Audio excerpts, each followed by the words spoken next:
نحمد و نصلی علی رسول الکریم اما بعد فاعوذ باللہ من الشیطان الرجیم بسم اللہ الرحمن الرحیم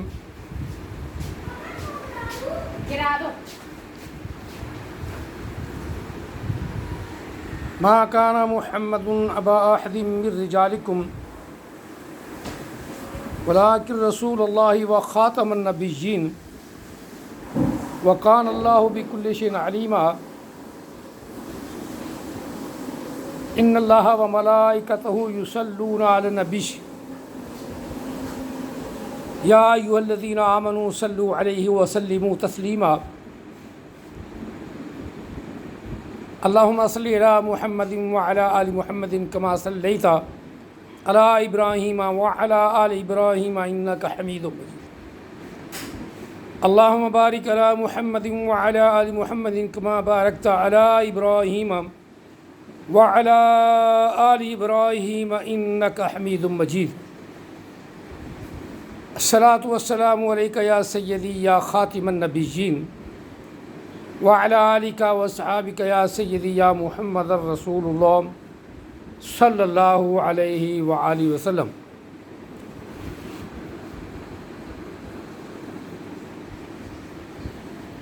مقدسہ آپ نے سنی ہے، یہی موضوع ہوتا ہے اکثر علماء کرام کا۔ اللہ تعالی ہم سب علماء کرام کو سچ حق کہنے کی توفیق عطا فرمائے، اور جو حق نبی کی زبان سے سنا ہے اسے کھل کر بیان کرنے کی توفیق عطا فرمائے۔ چاہے ساری دنیا ایک طرف ہو جائے، جھوٹ بولنا، اور اکثر دنیا جھوٹ بولتی ہے، اہل تشیع جیسے اہل تشیع اکثر جھوٹ بولتے ہیں، بالکل جھوٹ بولتے ہیں، پکا جھوٹ بولتے ہیں، اکا جھوٹ بولتے ہیں۔ اور حسن اللہ یاری جس کو انہوں نے اپنا رہبر بنایا ہوا ہے آج کل، وہ بھی پکا جھوٹ بولتا ہے۔ اور میں آپ سب کے لیے ایک علیحدہ بات بیان کر دیتا ہوں جو آپ کو ہر وقت اپنے ذہن میں رکھنی چاہیے، رکھنی ہونی چاہیے، موجود ہونا چاہیے، اور اپنے بچوں کو بھی اس کا سبق دے جاؤ، اس کا حکم دے جاؤ، اپنی بچیوں کو حکم دو، اپنے گھر والوں کو اس کا حکم دو۔ یہ حکم ہے، اور اگر حکم آپ نے نہیں دیا تو آپ کو قبر میں بھی یہ دیکھنا ہے، یہ ذہن میں رکھنا ہے، آپ کو قبر میں بھی نبی علیہ السلام کی پہچان نہیں آئے گی، جتنے مرضی آپ سیدھے سادھے مسلمان ہیں۔ جب تک آپ نبی علیہ السلام کے فرمان کو من و عن اپنے دماغوں میں، اپنے دلوں میں نہیں رکھتے، اور ادھر ادھر کی سنی سنائی لگی لپٹی باتوں سے متاثر ہو کر اپنا مسلک، اپنا مذہب چھوڑ کے ادھر چلے جاتے ہیں، یہ بچے بھی، نوجوانوں بچوں کے لیے بھی میری یہ تقریر ہے یا یہ بیان ہے، بلکہ ان کو میری طرف سے یہ حکم ہے کہ اللہ کا حکم، اس کے رسول کا حکم، اور اپنے رہبر کا حکم، اپنے وہ تو ہم مانتے ہی مانتے ہیں جو بنے ہوئے بے علم جہل اچاڈ ہمارے ایم پی ایم اے نے، ان کا حکم تو ہمارا قانونی طور پہ ہم نے ماننا ہے، جو وہ پاس کر دیں کہ یہ قانون ہے۔ لیکن یہ بات اگر آپ کے دل کو لگے اور صحیح ہو، اور نبی کا فرمان بھی اس پر ہو، تو پھر آپ کو یہ نہ ماننا نبی کی نافرمانی ہے، اور نبی کی نافرمانی سیدھی اللہ کی نافرمانی ہے۔ بندہ جو ہے نا آخر میں بھی کافر ہو کے مرتا ہے۔ اب میں اپنے مدعا پہ آتا ہوں کہ نبی علیہ الصلوۃ والسلام سفر گزر گیا کہ آ گیا، سفر کی 28 تاریخ کو اب چل رہا ہے، 28 تاریخ کو نبی علیہ السلام بیمار ہوئے، بعض نے 27 بھی لکھی ہے، بعض نے 29 بھی لکھی ہے۔ اکثر جو ہے متفق علیہ یعنی بات وہ یہ کہ نبی علیہ السلام 28 صفر کو بیمار ہوئے. آپ طبیعت اچھی تھی، تھوڑا سا آپ نے سیر بھی فرمائی، 28 صفر کو باہر نکلے تو ادھر آدھر چلتے بھی رہے. 28 صفر کو سیر بھی کہی، اس حدیث کے ذات کر لیتی ہیں کہ نبی علیہ السلام نے سیر فرمائی، لیکن اس وقت تکلیف شروع ہو چکی تھی. تکلیف بڑھتی بڑھتی چلتی رہی. اب اگلی بات ہے کہ نبی علیہ السلام کی طبیعت 8 ربیع الاول کو زیادہ خراب ہو گئی. 8 ربیع الاول کو نبی علیہ السلام کا یعنی فرمان سامنے آ گیا. بعض نے لکھا کہ 9 ربیع الاول کو 9 ربیع الاول یا 8 ربیع الاول جو بھی ہے،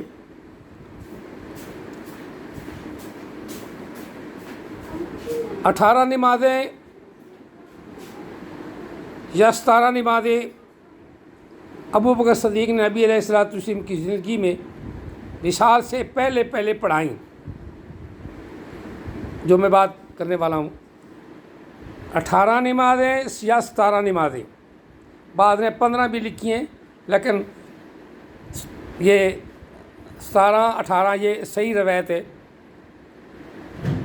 کہ پہلے دن نبی علیہ السلام نے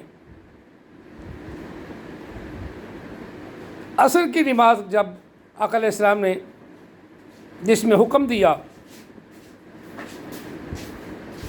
کہ ابو بکر صدیق کو کہو کہ وہ نماز پڑھائے،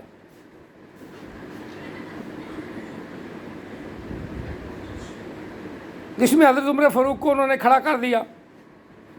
آقا علیہ السلام نے جب عمر فاروق کی آواز سنی تو فرمایا ہٹاؤ واپس. نماز کے اندر حضرت عمر فاروق کو ہٹا دیا گیا. نماز صحابہ کرام نے اس 605 میں توڑ بھی دی. کہا ابو عمر کو پیچھے ہٹاؤ، عمر کو پیچھے ہٹاؤ، عمر کو پیچھے ہٹاؤ،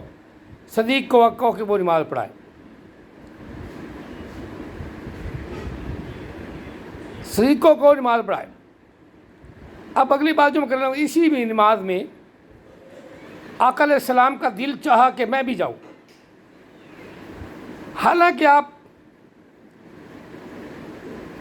پاؤں کے اعتبار سے یعنی آپ کا پاؤں سیدھا نہیں ہو رہا تھا، اتنے زیادہ کمزور ہو گئے تھے آقا علیہ السلام. آپ کے انگوٹھا مبارک کی جو لین بن رہی تھی یا اس کے پاؤں مبارک کی جو گھستا آ رہا تھا، صحابہ نے وہ بیان کی کہ نبی علیہ السلام پاؤں صحیح چلا نہیں رہے تھے. حضرت علی کرم اللہ وجہ کریم اور حضرت فضل رضی اللہ تعالیٰ عنہ دونوں صحابہ آقا علیہ السلام کو اٹھائے اپنے کندھوں پہ، مسجد نبوی میں داخل ہو گئے. ہائے ہائے ہائے ہائے، سارے صحابہ نے نماز پڑھتے یا نبی آقا علیہ السلام کو دیکھنا شروع کر دیا. صدیق اکبر نے نماز شروع کروا دی. صدیق اکبر نے نماز شروع کروا دی، ہٹنے لگے تو نبی علیہ السلام نے اشارہ فرمایا ٹھہر ٹھہر، ادھر ہی ٹھہر. قربان جاؤں یا رسول اللہ، قربان جاؤں تیری ذات پہ. تو جس کو چاہتا ہے محبوب، تو جسے چاہتا ہے نواز دیتا ہے، اور اتنا نوازتا ہے، اتنا نوازتا ہے کہ اس کا کوئی مقابلہ بھی نہیں کر سکتا. اب صدیق کی شان پہ قربان ہو جاؤ. بہرحال بات مختصر کرتا ہوں، اپنے دوست احباب سے بات کرتا ہوں، اپنے بچوں سے بات کر رہا ہوں، اپنے گھر والوں سے بھی بات کر رہا ہوں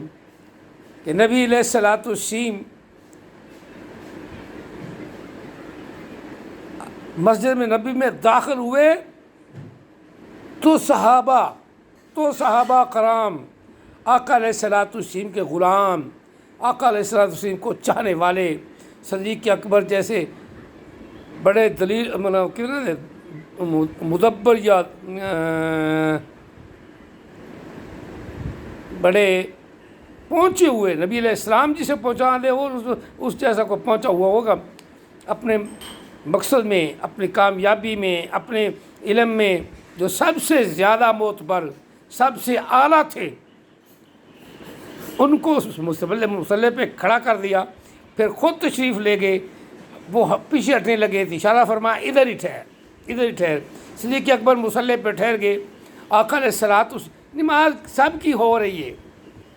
آقا علیہ السلام کو لے جایا جا رہا ہے، صدیق اکبر ہی کھڑے ہو گئے ہیں، اسی طرح نماز آقا علیہ السلام بیٹھ گئے ہیں، آپ کو بٹھا دیا گیا۔ اب آقا علیہ السلام نے نماز شروع کروا دی۔ اہل تشیع چھوٹے ہو بڑے ہو، صدیق اکبر کی جب یہ بات تمہیں یاد نہیں تو تمہارا سارا علم بیکار، تمہارے سارے جڑے مناظرے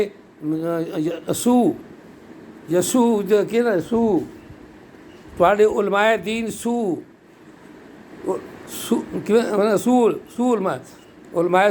علماء ہمارے ذاکر تو ہیں ہی علماء سو، اور اس کو بنا ناصر بھی مار گیا، اس کو بھی مار دیا انہوں نے تھے، اور دوسرا ایک کہے گا نام میرے سے دیر سے نکل گیا، اس کا شاید ناصر ہی ہے، اب بڑی تقریر کرتا ہے، کہتا ہے رسول اللہ، اس سے آج تک ایک مفتی بھی آتا ہے، مفتی وہ بھی کہتا ہے رسول اللہ، جب کہ نبی علیہ السلام کا نام رسول اللہ بولا جائے تو ہمیشہ رسول اللہ بولا جاتا ہے، رسول اللہ نہیں۔ عورتیں جو اس ذاکر سے سنتی ہیں وہ بھی کہتی ہیں رسول اللہ،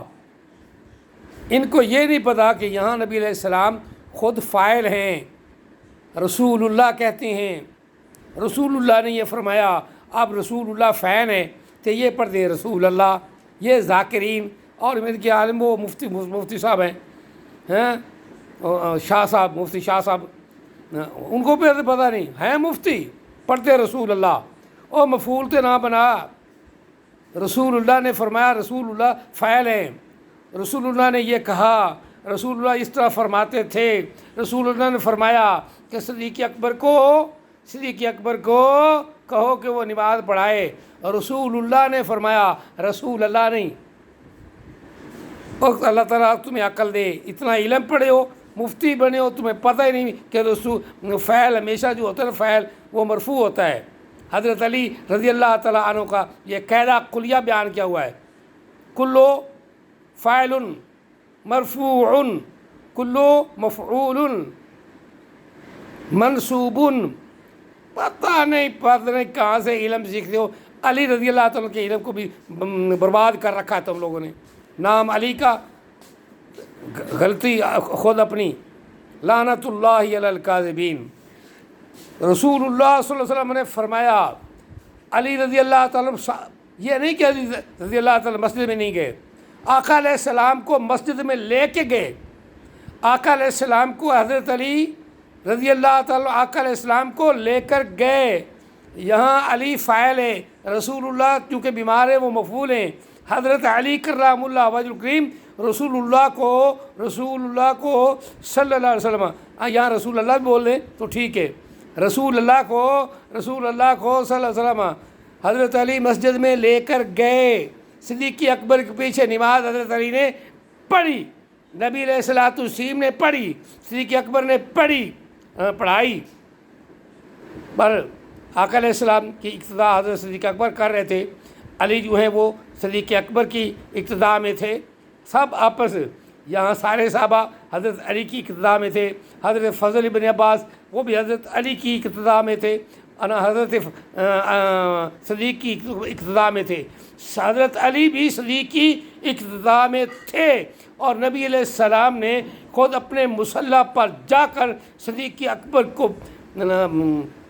ساتھ اپنے کھڑا کر کے مور لگا دی کہ صدیق جو ہے نا اب میرے بعد وہ اس علم کا وارث ہے، اس مصلی کا وارث ہے، اس سے یہ کوئی مصلی چھین نہیں سکتا۔